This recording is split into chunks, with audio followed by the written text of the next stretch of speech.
Welcome to Drop Pod, episode 23B. It's me. Welcome, everybody. This is the bonus episode for the week. There's going to be a lot of guff filler from last week's episode. We're going to start the episode off with the tale. Viewer discretion advised, by the way. Okay, Austin had prefaced at the beginning of the episode, I've taken a quest. I'm going to turn in my quest. Oh no. He said that this story might not land. He said this one might bomb. Here goes. It's gonna bomb. You don't know how bad it's gonna bomb. Let's run it. All right. Well, I heard a story. I was watching the stream the other day, and I heard a story that they mentioned because they were talking about like lizards that they owned and animals that they owned. And he has owned like a blue-tongued skink, or he still does. And then he's owned a big-ass iguana, which he was talking about how those back in like the 90s when people didn't know, iguanas were like a recommended starter pet. And they should not be, because they can just keel over very quickly and they are real fucking assholes. I don't know if you've ever heard of iguanas whipping their tails at owners. Yeah. My cousin, one of my cousins, used to own one, and it was pissy all the time, and it would whip him constantly when he was trying to feed it or do anything with it. But anyway, so he got to this point where, and I forget where he had heard this story.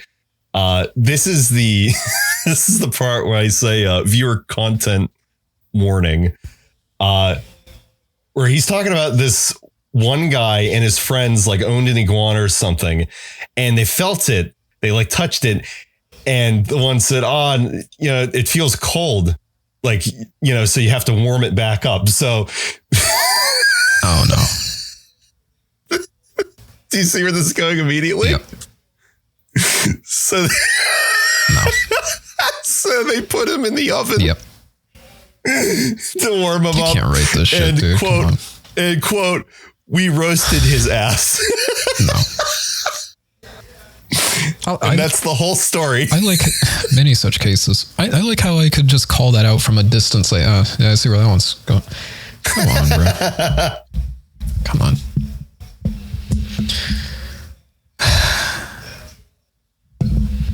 No animals were Resident Evil 4 in the making of this episode. Now on Spotify. Forget the animals. How about Resident Evil 4? There's a good segue from iguanas. What about it? You beat Resident Evil 4 Remake. Man. This week. Shit. Man, I want to hear all your thoughts. Everything. Every single thought. It was okay. Wow, he hated it. Do it. Well, shoot your questions. Well, what did you think of it compared to the original? What were your favorite parts? What did you think of the parries? I think, et cetera, et cetera. We'll start from chapter 1. In the beginning.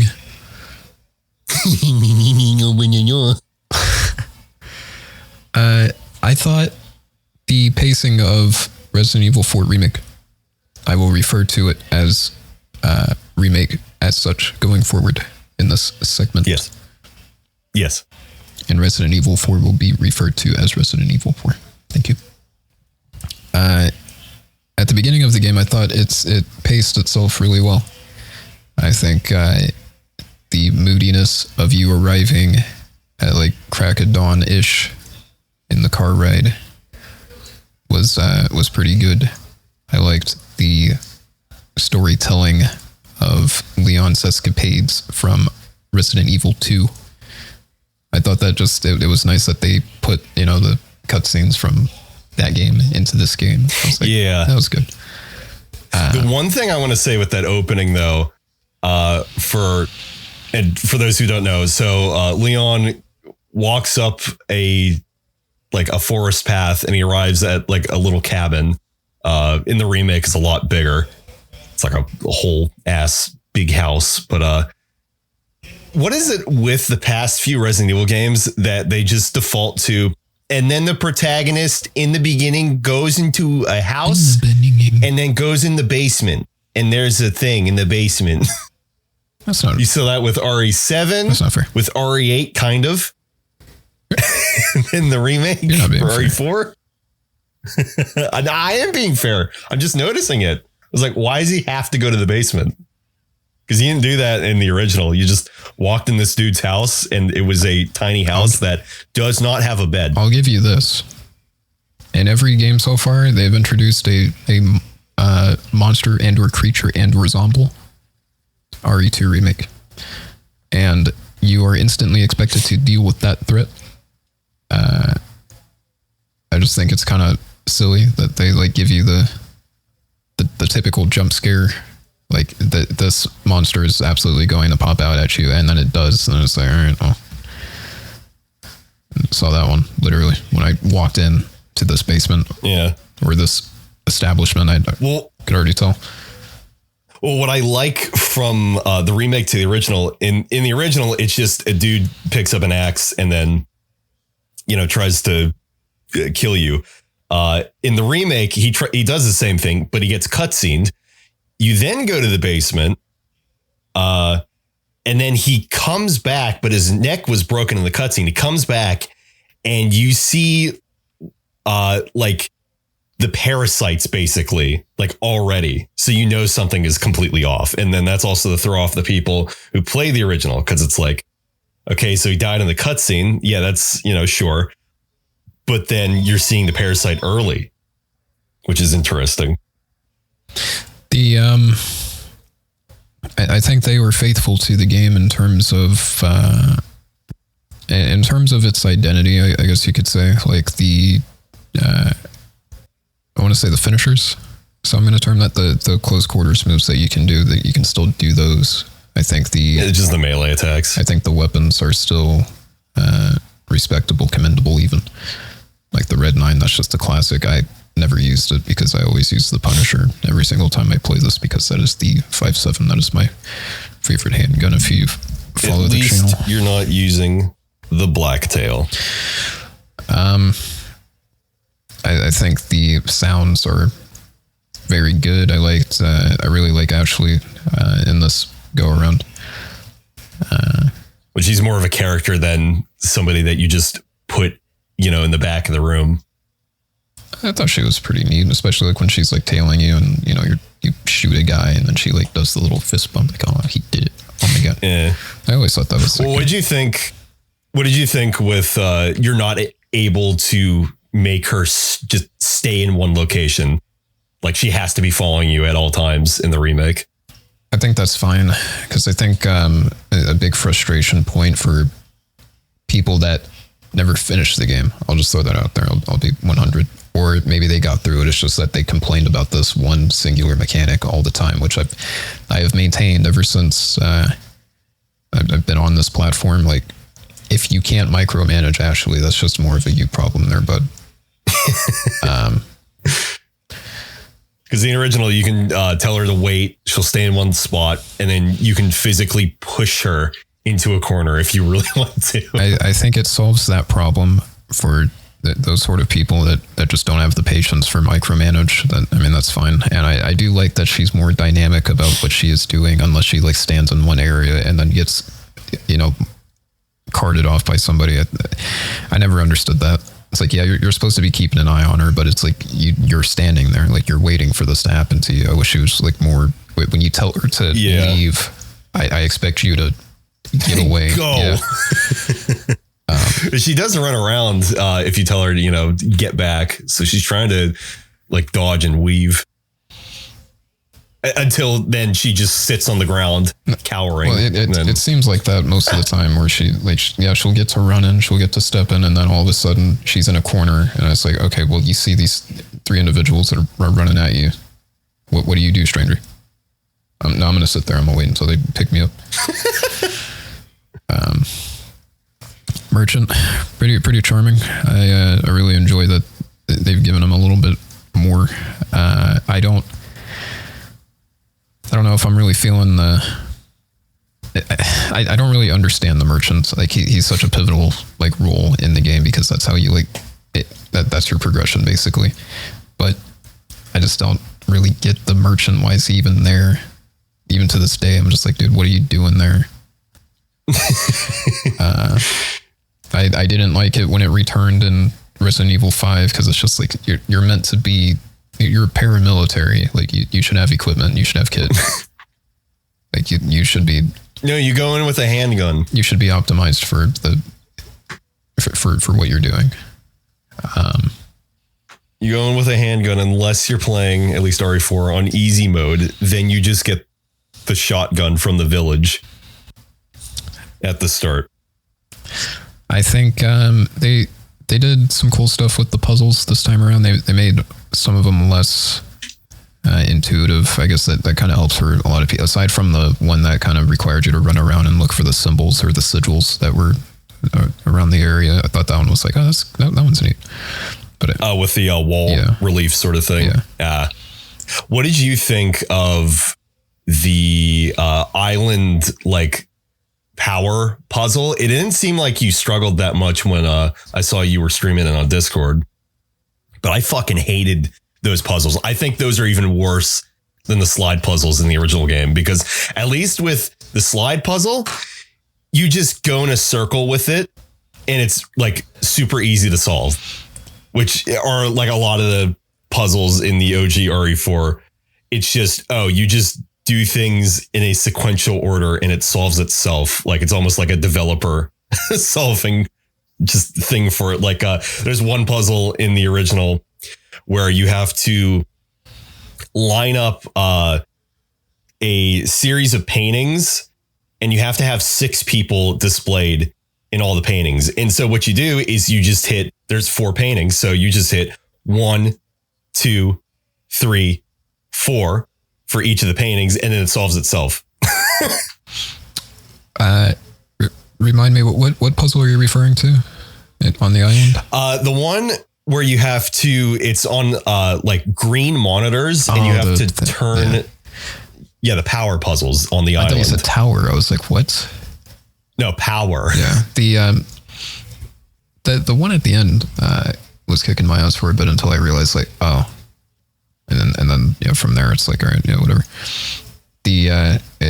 I learned that you're meant to solve those ones backwards, but I think at the ending one, because there's like 3 of them, the third one, that one was meant to actually be solved front to back instead of back to front, if that makes sense.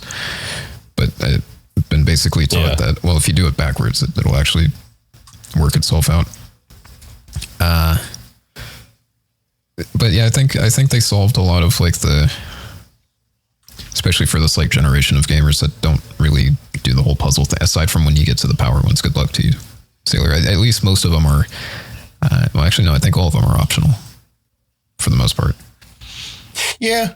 But if you, for the most part, if you get to them, it's like, right, good luck. And if you do it, you may get a prize or something. Still going through separate ways. I'm about halfway through that, I'd say. Did a lot of Mercenaries. I thought Mercenaries was really fun this time around compared to Village. Still, man, it just makes me wish that they would do another dedicated Mercenaries game. Yeah. But just with RE4's Mercenaries. Like you have RE5, and specifically being that it would be like multiplayer. Yeah. You have RE5s, all those mode versus and then Mercenaries itself, Mercenaries Reunion. But no, like RE4 Mercenaries is so fun in the remake. So far, I maintain that RE4, both the remake and the original, and then RE3 because I'm a OG shill. That wasn't already apparent. Yeah. But those have been my favorite versions of Mercenaries. I loved 5. Thought 6 was really good. And then Village was just like, take it or leave it, honestly. I think 6 might be my favorite just because of the counters that you can do. Yeah. Because those are always really fun to pull off. And then on PC, it has the exclusive No Mercy mode, which combines Left 4 Dead stuff. So you have way more enemies on screen at once. It's a lot of fun. Overall, I enjoyed my time with it. I've been telling the Discord group, like, yeah, I was meant to play this when it had released, but at the time I had already finished RE4, like I did a run of it, and then you had gifted me, the 05, I think it's called now. Yeah, the original RE4. So it's like I had already completed the game 3 times at that point, plus the 05, and then the remake was on the horizon. I was like, I don't really need this right now. So I waited on it. Eventually got it because I mean at that point the game is considered finished. Everything was out. Yeah. So how far are you at this point into Separate Ways, and how have you been liking that? I think this was like my 3rd encounter with Verdugo. Ada had I shouldn't be spoiling this. Spoilers. I've seen Verdugo in his grand form as the man with the cloak.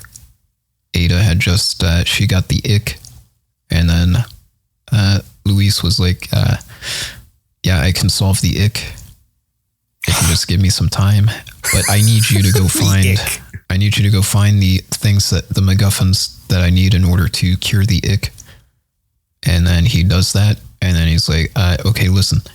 All this, it doesn't cure the ick, I know, but it'll give you some time at least. And so he injects me with the ick be gone, and then Verdugo, he's just there. Yeah. So far, she has been my favorite character in Mercenaries next to Wesker. Yeah. It's because she does the flips. She has the grappling hook, which is cool that she actually uses for an actual gameplay function than just stand in the spot and hit the button, or it's in a cutscene that she uses her grappling hook. Like it is an actual gameplay feature of her. Like if you're at a distance and you can melee an enemy, she grapples onto the enemy and then does like a soaring like spin kick into them. Yeah. Or later on, there is another actual gameplay use for the grappling hook that you can get. More so, I'm probably just down horrendous, and Ada just has me feeling a certain type of way. That too. Yep. There were no budget cuts on that one, I assure you. No. Have you noticed that there are jiggle physics? Literally on her ass. Ashley has jiggle physics on her thighs. Yep. Are you mad that you waited this long, by the way? No, to play RE4? Absolutely not. I like I said, I played. Excuse me, dear listener, that didn't sound too good. I played the game three times within a short period between an emulated version. There was a version that I played on the GameCube just to like remember what that was like, and then you had gifted me. Well, I just mean specifically with the remake. No, I just felt like I couldn't push myself to play like another version of RE4. It's like, dude, GameCube copy emulated, and then the 05 on Steam with the mod, and then on top of that, it's like, all right, now here's the remake. It's like, dude, that's too much Resident Evil 4. That I should have sent you an iPhone with the RE4 mobile edition pre-installed on it. Give you another version where the enemies are blue Smurfs. There was something about that I saw on the. There was a headline I was reading, like, you need to be signed into something or other to play these games. Like, people were.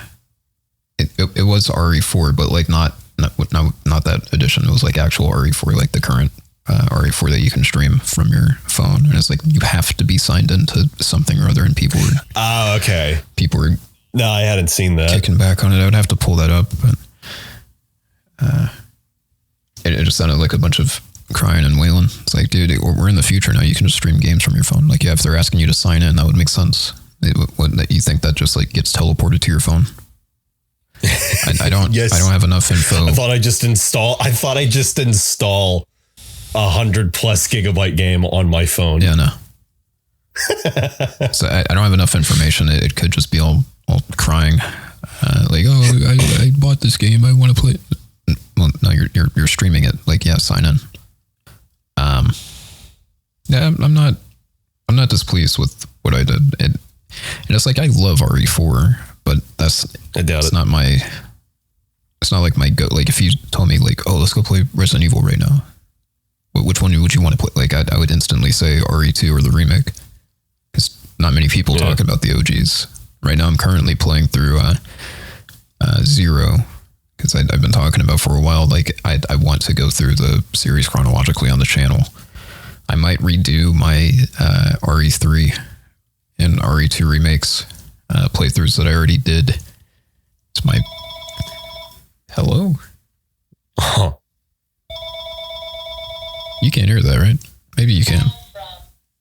I just barely heard that. Jesus, tap dancing, fuck. All right. That will replace the bird chirp this week. Go ahead and mark that off if you're keeping up at home. Yeah, but I would say, oh, let's go play RE2 right now. It's like, I love RE4. My dad loves RE4. Like, that is his favorite, which is surprising because he hates, like, he hated when Silent Hill and Resident Evil more so started becoming like more action oriented. I think it was a good balance. I think that's what worked in RE4's favor, but then RE5 happened. Did you show your dad the RE4 remake at all? Oh yeah, no, he was very excited about it. He was like, "Oh, look at that." He doesn't really play anything anymore. I was trying to like goad him into doing it. I remember I wanted to get him. God, man, this thing failed. Like, fell flat on his face. I forget what it was even called. It was Google's streaming thing or something or other. Stadia. Yeah, there you go. I wanted to get him that because it was like, all right, well, I can get him this. I can pay for it. He won't have to buy any of his games. So whenever he feels like playing something, maybe it's like the new Madden or whatever, he can just play that. I thought that would... Yeah, with input delay. Incredible input delay. I mean, yeah. But I thought that would be from someone that's like casual and doesn't mess around with the community at all. I thought, all right, he'll probably get some mileage out of that. I wouldn't mind paying the monthly whatever. But he kind of fell out of it when I was like, all right, these games that I like, they're kind of becoming more action, and that's my dad in a nutshell. Because he's not the biggest horror nut compared to I. I said crazy compared to me. But he loved Resident Evil, like the OGs, and like he loved like the first two Silent Hills, and then Silent Hill 3 happened. Oh, and then 4 happened. And then he was like, all right, well, I think this is get going while the going's good. What do you think the next one's going to be in terms of Resident Evil? Because I keep bringing this up, and I just hope that it's going to be Outbreak. For a remake? Yep. The strongest contenders right now are Code Veronica or 5, which I would be so mad. When you beat Separate Ways, you'll understand why I especially think it'll be 5. Code Veronica would make more sense chronologically, because then that'll evidently lead into 5. But I feel like they're setting up 5 so hard at the end of Separate Ways in the remake. Is it Separate? Because I know the cutscene, because I saw at the end of at least the original, I saw the thing with Wesker and you know, that whole debacle. to say specifically with, and I don't think this spoils anything, but at the end of Separate Ways, it shows Wesker on the tanker at the end of RE5. You saw the image of Excella? And actually, I was just about to say, and you can see her RE5 version as a screenshot on like cool. A screen Wesker's looking at. I don't know. She the budget's on that one. But she...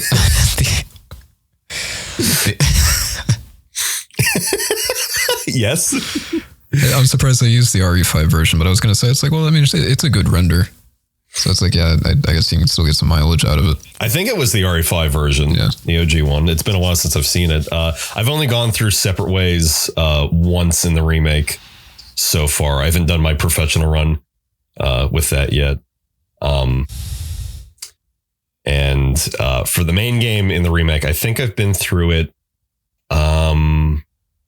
I think 3 or 4 times now at this point. And then I keep mentioning to you, I'm working on a handguns and knives only run because that's an achievable.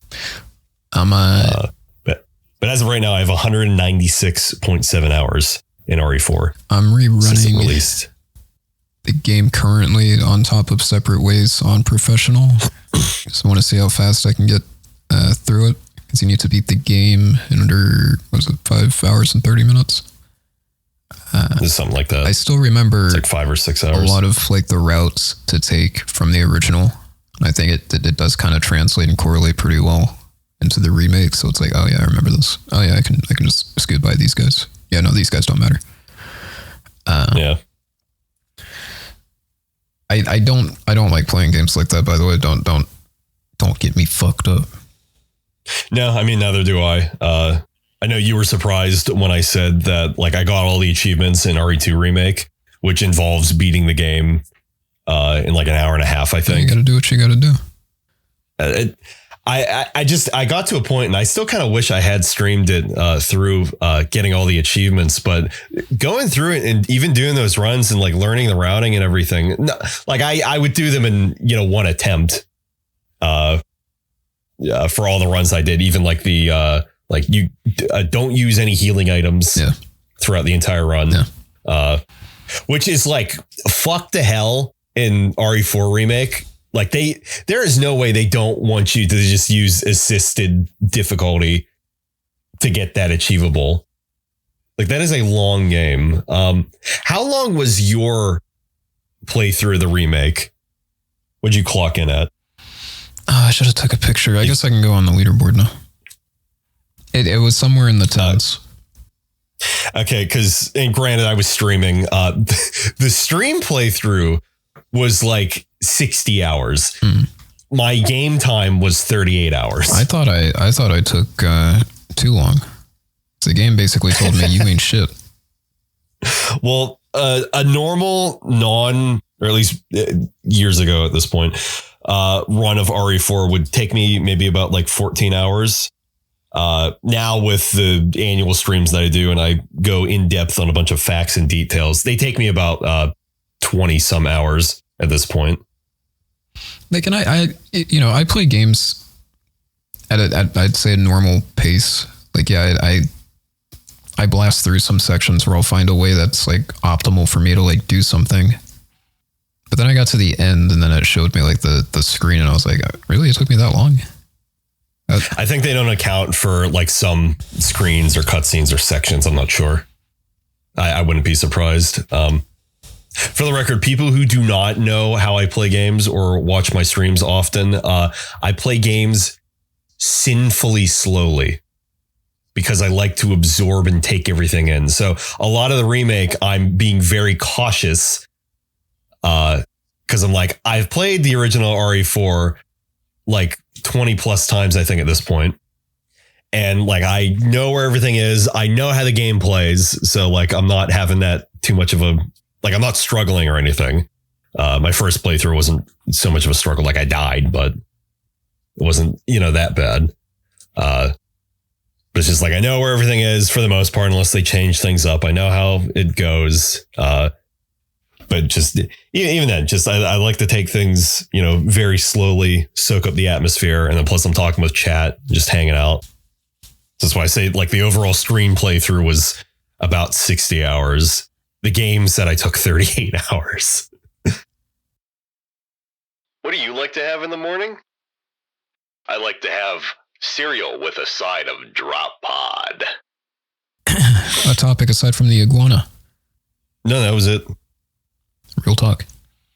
Concord, thoughts on RE4 Iguana Story. I guess that was your third. I thought it was third in addition to. No. Okay. That's it. That's all I had. In your heart of hearts, how old do you think that the I'm not going to cut it, by the way. Like, no, we're doing that. We're running it. How do you think that one's going to go? It can't be any worse. It can't be any worse than, this girl I was running with, I thought she was my friend at one point. She was trying to take that one, Okay, one is children relationships. The other one is animal abuse. Yeah. Unintentionally. Yeah. They were just trying to warm them up. and then the iguana's like, am I in hell? Why is it so hot? I don't know if I should bring this up. This one's going to bomb. Here it comes. Hamsters have an awkward way of dying. Hamsters? Yeah. Oh, every single fucking one of them. Never own an hamster. Never own one because they just get wet nose and they die instantly. They get the wet nose debuff, which dictates that they will die within the next 5 minutes. It's just strange. Like hamsters just you cannot res them. Die in the most awkward and strange ways. It's like I don't get it. And it's like most of it's not abuse. Sometimes they just kind of lemming themselves and. Well, yeah, if it's not that, they lemming themselves. They cannibalize each other if they're bored.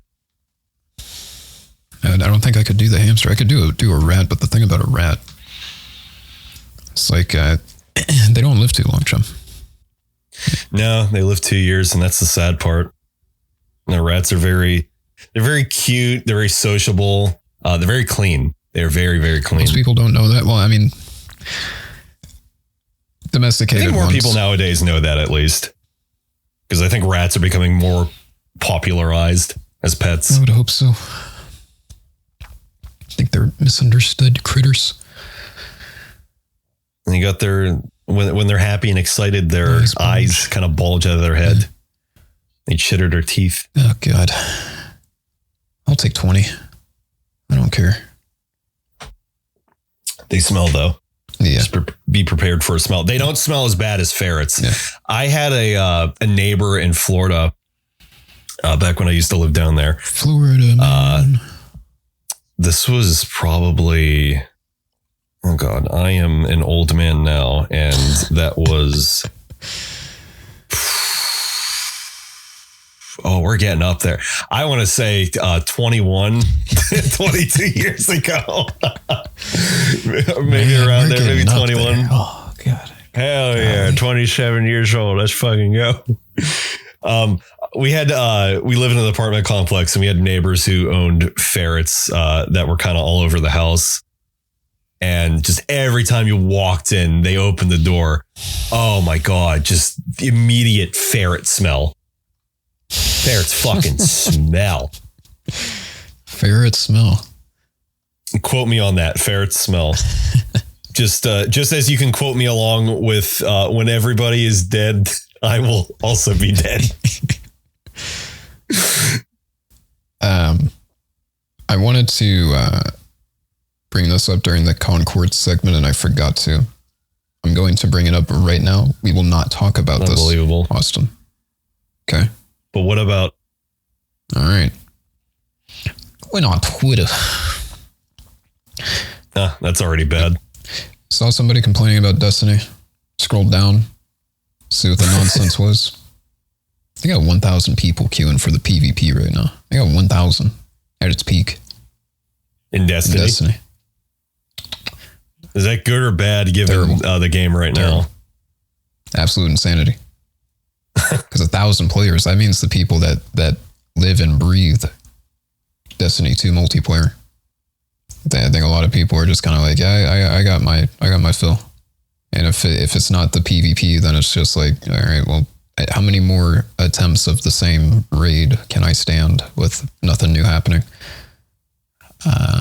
Until you get that dropped item that you want, that fancy piece of equipment, gun, armor. 9. It's more just like the juice is the action. I like the raids. But it's like, how many times can you attempt the same bit of content before it's just like, I'm okay. I think But you're not. You're playing Destiny. I think I couldn't possibly be okay. I did well enough to, like, not throw myself into the expansion immediately. So that you waited a while. I was surprised at how long you waited. I'm pretty content with my decision on that. I'll be honest. I'm glad I was able to wean off. Because now I just look at Destiny anymore and I'm just like, that used to be a video game. You could be doing other things with my time. Like literally anything else. The problem is, and I feel this for Destiny players, but it's like, there's no other social game of that variety.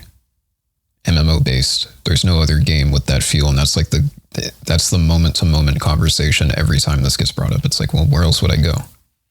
It's like, well, no, you can try Final Fantasy. Oh, you can try Warframe. It's like, those don't have, it doesn't have what I'm looking for. Sorry, with any MMO, I thought you were going to say for PvP. I was going to say any fighting game. No. That has that sort of, that chase where it's like, oh, here's this gun, here's this epic space opera. It's like, I want that. I'm not going to get that anywhere else. The fluidness of Bungie's gunplay, it's like, that's the juice. Mm-hmm. It's like, where else am I going to go? It's unique in that regard. Yeah. So I feel for people when they bring this up every so often. It's like, well, yeah, the game's not doing bad, man, but it's like, what else am I going to do? Wrestling's fake, but it's a Friday night. It gives me something to do. So it's like, I get it. I understand. I mean, I think I prefer, not that I've seen any wrestling, like anytime recently, but no. I think I prefer knowing that wrestling is fake and it's just a performance, more than before. The only thing that always just irks me is, oh my God, the undisputed heavyweight champion that was decided backstage months in advance. John Cena is the greatest wrestler in the world, as we said a year ago. What was the last time you'd reckon you watched wrestling and like meant it? Because I don't think I've watched. It would have had to been in the mid 2000s, I could say. Okay, when I said before about Florida, like 20 years ago, I want to scale that back to maybe 18 years ago, and then say the last time I watched wrestling with my cousin and a mutual friend over at our mutual friend's house was probably 21 years ago. We old. You bet. But now we got football to look forward to. Thursday night football. Also, I slightly looked into NFL YouTube tickets because you can just stream that.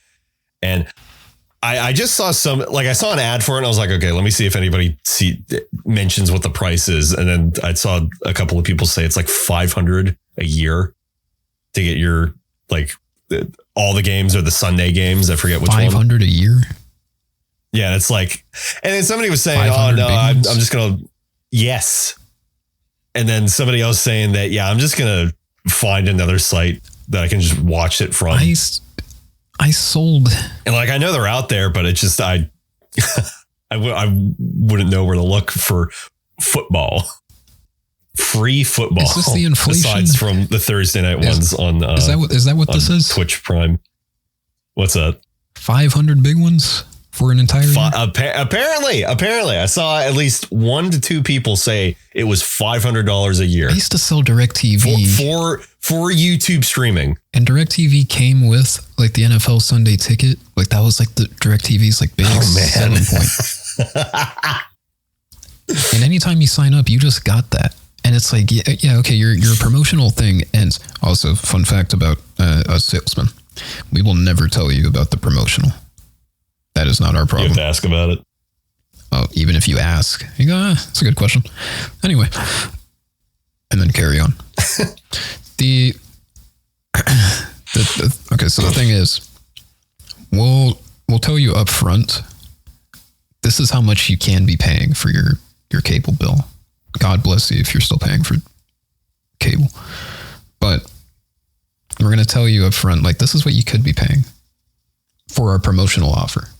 We will never tell you. Here's what they actually want you to pay post this promotion ending.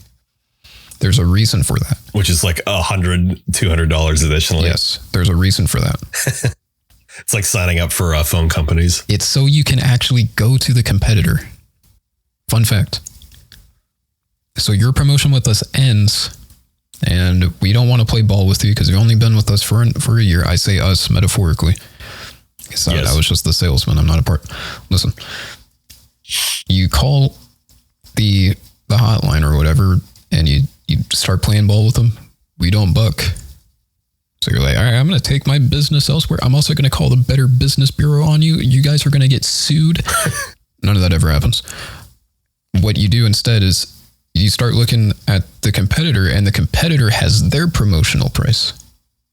So it all becomes a loop. So you go to the competitor and whatever, you stick with them for a little bit, promotion ends, and then you're right back at us because we have a new deal. We know that your thing is running up somehow. We know that it's running up. You know what? And then we call you, and then you're back. Better deal. Better deal. You know how like cereal companies, like there will be the off-brand cereal that you'll find at stores, and how those are actually just owned by like the bigger cereal companies anyway. Well, it's all General Mills. Yes. So you just do that, but for your, competitor. So it's one big disguised monopoly. I'm curious if it is. I never looked too deeply into it, but yeah, I mean, you got Frito-Lay, and Frito-Lay is like half of your snack consumption. Mm-hmm. General Mills is literally every cereal, unless you are talking about store brand, which honestly store brands most of the time are pretty good. At least here in Nevada. I don't know about the rest of the world. Anyway, don't say Nevada or I will come for you. Navda. People hate that here. If you're a local, we hate that. Stop. It's just interesting. It just becomes a loop, It's like, you can leave. The door's right there. Go away. We'll see you in. Well, yep. We'll be, in half a year. And meanwhile, they're arming and arming. I'm going to sue. I'm going to call everybody. I'm going to fight this. You can't do this. All right. All right, go on. Yep. All right, see you. See you next time. Yep. Door's right there. We'll see you shortly. Hey, do a flip on your way out. Let us know when you come back. We'll have it pre-opened for you. You know where to find us. We're Store's Binner.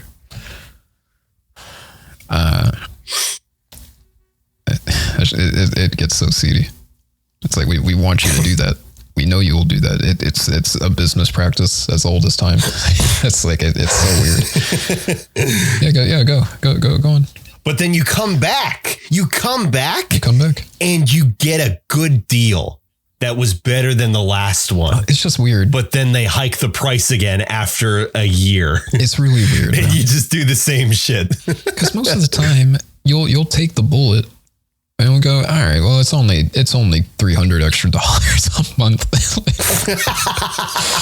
Oh, is that all? It's only $300 extra. I guess I'll get ram-fisted. Whatever company we're talking about, that metric better be fucking sucking my dick for $300 extra. Dish Network. who I turncoats. Dish better be sucking my dick for $300 extra. Turncoats to them for a bit, like when I was still doing sales. And it's so awkward, man. Because like we know that period's coming up.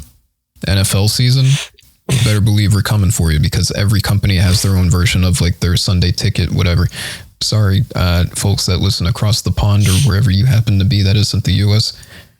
Yeah, we're so sorry that you're there and not here. Everywhere belongs to America. Yes. Democracy, except not. We know immediately that your thing is going to run out, your promotional period. So at that point, somehow we do this too. The metaphorical we. But we contact your Equifax. It keeps track of like your credit score. So we need to know if you'd be able to even front the bill for this. If you can, great. You're going to receive something from us in the mail. I'm giving you guys like the low-key details so you can avoid this stuff. I'm giving you guys groundbreaking knowledge here. What you do with it, even though our generation doesn't even watch TV anymore. What you do with it is for you to decide. Well, I guess it could be for anything. They do this for phones too. Anyway. Yeah. So the credit company that would run you in the background is Equifax. We don't ask for names or anything. We just ask for people that live in the neighborhood and get a general basis on that. They're paying their bills here. Okay. Send them the mail. You see the thing or whatever, or the flyer that's on your door, even though it says no soliciting. You pick that up and go, oh, that looks like a pretty good deal. So you call. It's like, hey, I used to have you guys, but I don't like the service anymore. You guys like really hiked up the bill, but these guys are also ramming me pretty hard. What do you guys got? And then that's how we get you. Because that deal is literally the same deal that we got you for the last time. And now you're back. Yeah. All right, great. Here's what we got going on for you. It's a great deal. Bing, bang, whatever. $20 a month. 2 TVs. How you like that? Free install. Are you going to hike up the price? No shit, we're going to hike up the price, but we never tell you that because we're in sales and we need to eat. So, well, see, the alternate part of this is that you do complain and then the price gets lowered and then you stay there. Yes. And then they hike it up again later. Yes, in fact. So then you just complain again. I'm glad that you bring that up. So that's what my dad tells me to do. Because like I have Verizon internet, so it used to be $79.99 a month, and then I think a year ago they hiked it up to like $92 a month. And my dad's like, no, you should just call, and you just complain, and it's like, I don't want to be confrontational. Yeah. Also, I don't care that much. Yes. Yeah. Okay. So you're the type of people that we get. Listen, I've been gone. When you call back and you're like, yeah, I like these guys, but they're ramming me. But you guys seem to have a good offer, so tell me, Mr. Guy. And Mr. Guy to them means, oh, well, you must actually work here. No, I'm a salesman. I don't know nothing about this place. I'm trying to get you right now. You're gonna get got. So $20, 2 TVs, free installation. How about it, bud? Oh, I'll think about it. That always got me every single time. You're getting rammed for like $300 extra a month. I'm telling you, I can lower that to $20 a month for your 2 TVs. I think I'll think about it. I don't know, man. We've had this for so long, but I called you guys just to make sure, like, what's going on here? Are you guys going to ram up the price? Yes. I'm not going to tell you that though. But here's what you can do. And this is where this comes in. Here's what you can do. I'll tell you what. You can call the, what we called internally, the damage control line. And their whole thing, and these poor schmucks get paid hourly for this. These poor schmucks will sit on the phone and then tell you, with like, oh, you get to pay this much and this much, and you also get the thing that you don't want at all. Okay. Oh my God. and I don't want it. What do you have on your plan? Is it just the internet? Please tell me it's just the internet. So it is only the internet. However, previously when I lived over at my mom's house, before I moved over here, literally across the driveway, for those who do not know, I was paying for Comcast Xfinity internet, which was fucking awful because they never laid any landlines down. And then when I move over here, then because I had talked to a customer support, then they're like, yeah, no, we're going to lay down lines and stuff. And I was like, okay, cool. And then they were doing that. And I'm looking out the window. It's like, we're already past the point, guys. I have Verizon. I'm definitely not switching off. Like, my internet would drop so often. Over here, my internet has dropped, I think, 3 or 4 times in the 4 some years I've lived over here. But they were Xfinity was trying to like be like, okay, and we're going to send you like the landline, an emergency landline. And it's like, I don't want it. No, but like, it's on the plan. You can have it. No, I don't want it. Take it off. Well, no, but we can't because it's part of the plan. Like, you can use it for, I don't want it, but you can use it for emergencies. Like what if there was I don't want it. I mean, that's how it is because they need to do that. So that gets them extra. They don't want to lose the sale. So it's like they'll keep trying. Well, no, it's not additional. It's just included. It was just included with like, because we had internet, TV, and then they wanted to package the phone on because it was just, I think it was just free or something. Probably later down the line, it probably would have costed something. They got to do it. Yeah. It's like internally, there's this probably their bulletin board or whatever they have on their system that's telling them like, you guys have to mention that this is included. We need you to do this or you're going to get a mark. You have to. If you send me this, I am going to throw it back in your face and tell you again, I don't want it. I got to tell you, I know. It's just, it's the game. It's the game. I got to tell you. And anyway, these poor schmucks, they get paid hourly to do this. This is the retention line, but we call it the damage control line internally. The retention line, their whole shtick is that you call us when it's time for your promotional period to end because the salesman already got what they wanted out of you. They got their sale. Now we have to keep you in our midst. So their whole thing is, all right, I have to do everything in my power when you start playing ball with me to keep you in our grasp. I can't really drop your bill back to the promotional period, but we can see what we can do. Now, there is such a thing called tenure. So when you've been with the company longer than sin, it's like, all right, okay, at that point, you should have already been calling us because if you've been with us for a couple years or whatever, there's going to be a promotional offer for you. Most people don't do that because they don't want to deal with the confrontation. So people like me in sales are banking that you'll just drop ship and go elsewhere. Man, that culture is so terrible, bro. It is crazy. Never go into sales, dear listeners. I know some of you guys are heading out into the workforce. Some of you guys are sitting on degrees and whatever. It is the worst feeling when you get your degree and it's like, all right, well, I need to go out there and do what I got to do. Don't do sales. Do anything but. I promise this will save you. It was so bad. Like seeing somebody pre-COVID, but because most of the stuff just transferred to do it at your home. So when I'm talking to somebody on the phone about like service issues, I can already tell that, oh, this guy's actually a salesman. I already know that straight up. I think I'm talking to like customer support. No, this guy, no, he's in sales. It's like, no, bro, I already got it. I'm already with you guys. Listen, I'm trying to get this thing sorted out. Can you transfer me to somebody that's not from sales? And that's what you got to do. But it's so awkward seeing somebody that doesn't have like the chutzpah, Bless you. the dexterity for something like this to like be sharp or just be able to talk to people in general and like convince them to like, yeah, just buy this.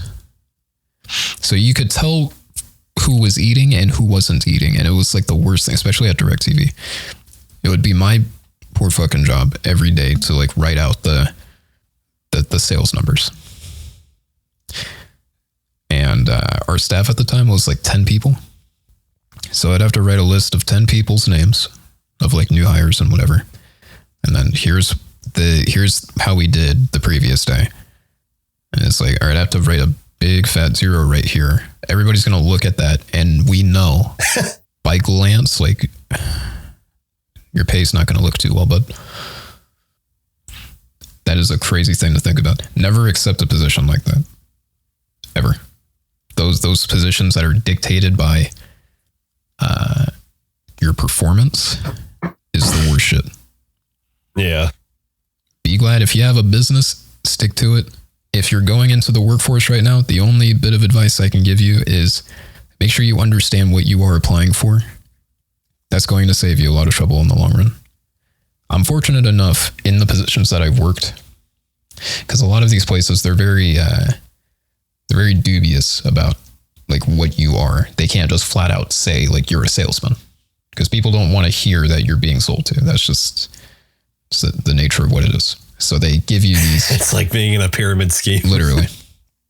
I mean, depending on which salesperson you are. So they give you these altruist titles like I'm the director of business, or I'm the whatever. For me, hey, you're the director of your mother. For me, I was an account manager. That sounds well-to-do. It's manager in the title. So I took that and I ran with it for whatever else I applied for. Yeah, oh, you have management under your CV, I noticed. Yep. Yeah, sure, let's go with that. Yeah. Whatever you say, boss. Hey, could you show me my resume real quick, just so I can see? Oh. What did I say? Yeah, no, I get you. Yeah, no. Yeah, I was a manager. Yeah, for sure. Yeah. If it says that on the paper, it must be true. Must be. How many years did it say I was there? Listen, if you want to call up any of these people, I will get you their number. Okay, you don't have to ask, because I know you're going to call. Definitely, 100%. I can get you these numbers. You know what's strange? I used to get asked a lot about like hiring stuff, because I was friends with a hiring manager for a bit. I still am. We're still good friends, but she doesn't do the hiring shtick anymore. But she was always like keeping up with like industry trends, and she would tell me things that were like going down, and it helped me like shore up my resume by a substantial amount, to the point where I could apply for anything and it would just work out. Yeah. Like right now I'm in IT with no real credentials other than my certificate. But I was able to apply for positions that needed some form of leadership, so that in turn that would be management. And it literally would just go down like that. I had account manager as my title, so it must be pretty legit and official. Something that I learned: be very open that like, do you have any references, or can we call these references that you listed? Like, yes, absolutely. Like 100%. Absolutely. Here, you want to use my phone? Fuck it. Never say no. Never at any point say no. Yeah. Because I know you've told me that, and you've helped me make a resume in the past with my editing stuff when I was looking for, work. Was that late last year? When you say no, not only does it look shady to their end, but now it invites suspicion. They absolutely want to call at that point. Yeah. If you're open about it, like, yeah, go ahead. Yeah, for sure. Hey, can you read that? Can you read that 7 okay? I was pressed for time when I put that down there. Yeah. And something else that I was taught, it always sucks to like hear this, but it's okay to embellish. It's what literally hiring managers are telling me. Yeah, you're selling yourself. So it's like if your job maintains that you do this, that, and the other, don't delegate yourself to just being the store associate. Like write down what you're actually doing. And also hiring managers love numbers. Like they love numbers. They don't want to hear I folded the clothes at the store. No. I increased the stocking on the floor by 200% during my time there. Fucking ask them. Take my phone back. Again, ask them right now. The only thing I can't stand with like those quote unquote references, at least for I say real jobs. My job isn't a real job. I work at home. Or when they want you to put familial references or like friend references. I can't stand that because there's no fucking purpose to it. You're not going to call any of these people. There's no chance you are for the most part. They changed that recently to ask like, what is your relation to this person? I always say client. Always. I never put down friend. I never put down family. Like even if it's my dad. My father is a client. Yes, literally. I worked on his business cards. Call him. Here's the phone. It shows up as dad on my phone. Here's my phone. Call him. Why do you have the same last name? Don't worry about it. It's a common last name. What do you want? It's a common last name. Why does your number form actually have a picture? Don't worry about it.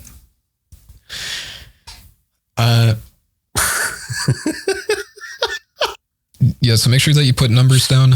They love that shit. They eat that. They spin that. And when it shows up, it's like, oh, can you tell me about how you increased productivity by 500%? Shit. It's what I would say professionally in an interview. Shit. She. I told them to do something and then they did it. Incredible. And never worry about the requirements as far as years needed or education. Sorry, I was blinking on the brain rot. Yeah. Education. Never worry about that. Treat it as a suggestion. If they're telling you you need 4 years experience for something, I ain't got it, but I'm a really fast learner. Pretty much. That is a really good one to put. Is that I work well with others and in groups and am a fast learner. Those are the two biggest ones you can put on your resume. Lastly, I don't know how we even got here from talking sales, but we got here. I was just thinking that. I was about to say we got here from football. All I wanted to say was I don't know dick about football. You have two teams and then one runs to the piss line. And if they get to the piss line, then they can run farther. I'm just looking forward to watching more Thursday night piss line runners. That's it. I was thinking about the dear listeners. A lot of them are youngins. They're getting into the workforce. I'm gonna help them. I'm talking about piss lines. They magically mark down the piss lines on the field. Last thing I was going to mention. I had to do this with my ex when I was coming up with her resume because she didn't have anything. She had school. And then from there, I was like, okay, tell me about the last place you worked. She had brought up, oh, well, it was a convenience store back when I was in Ohio, but British. And I was like, okay, well, you have to spin that because that's literally it. That's all you got. I mean, couldn't she use anything from like overseas? She never worked overseas. She was a kid. Oh my God. She was a kid and then she came over here. Oh my God. I'm sure you put on your resume though, what she could have done British. is, I mean, well, in a way I speak, I'm bilingual. Oh, how are you bilingual? I speak the Queen's American English and British English.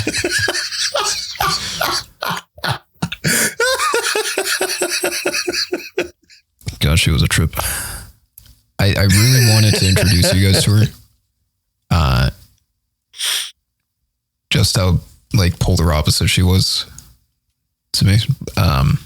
Mm-hmm. And also she was British and I was making fun of British people at the time. I still am. Yeah.